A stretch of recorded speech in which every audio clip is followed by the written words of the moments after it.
Good afternoon, everybody, and thanks for watching. What I've got here today is my hunting belt. I've had this one for probably 15 years or better, and it is a 5-pouch belt setup. Originally, it had a belt that came off of the front here and attached with just kind of a standard buckle system. Thing is, it was made of this webbing. So if you look at that, it's kind of a thin webbing. So it would always sag because most of the weight is situated towards the back. So what I did originally was cut off this webbing and then made these loops and used something like what you would call a battle belt to go through there. And that works. But I saw on one of Paul Harrell's videos he was using old Alice suspenders and a GI belt.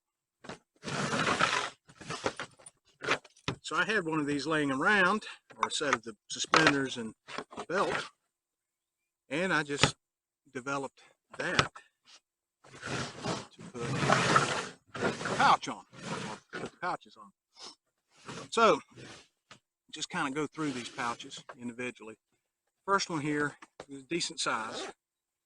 In the front, I've just got old hunting licenses. And in here, there are cartridge loops. So for sake of display, I've got 1, 2, 3, 4, 5, 6 rounds in there. Got a cat tourniquet, notebook, and pen. And then I've got just a boo-boo kit that I made out of a Coca-Cola can. And that's just got things that you might want on your day in the field. Sting pads, mustard, which is great for leg cramps. You happen to be sitting in a position too long to start getting the cramp up. My favorite BC, and these are cherry flavored. Benadryl, and then a few band-aids in there, a little bit of electrolytes.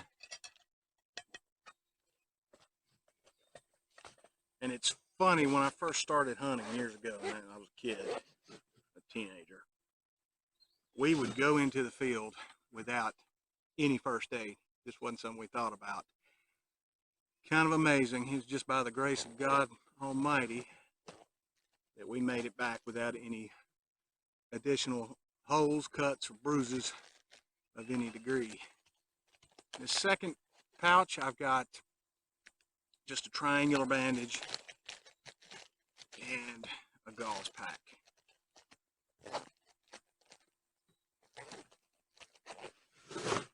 In the back, I believe this can be used as a game bag. We'll find out.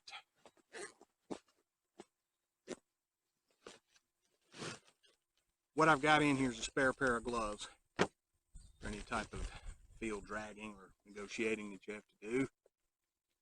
Got a blaze orange toboggan. A lot of my winter gear is still in here.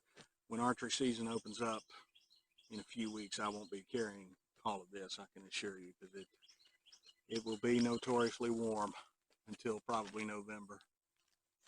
Then I've got a German toque, which is great at keeping your face and ears warm when it gets really cold. Luckily, we don't have a lot of that. Then just a face veil and some homemade mittens and a thing of camouflage Corbon. And it does look like the rear pouch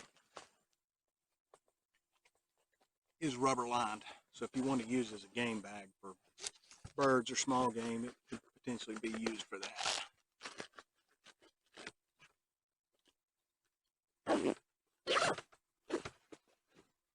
And there are 2 outer pockets on here, which I don't think I have anything.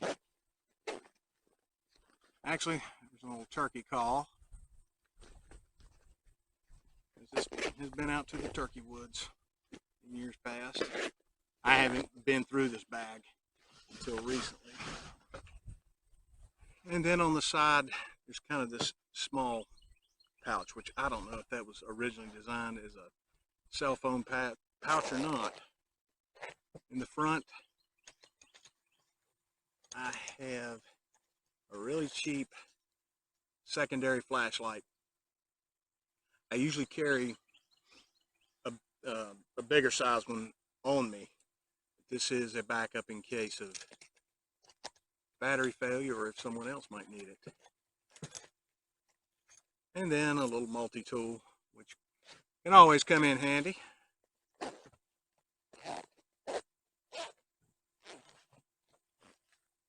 in the front here, a Sharpie. Don't know why I packed that in there, but it's there, and it looks like it has seen better days.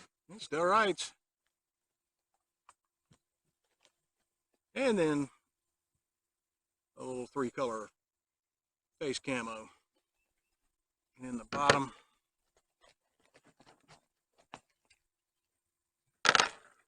handful of 22 hollow point rounds.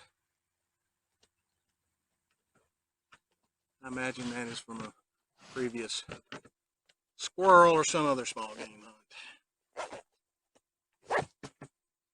One thing I like about the Alice bag, or Alice belt, GI belt, when muzzleloader season comes, if you've seen my muzzleloader video, the pouch that contains my accessories is an old M14 magazine pouch.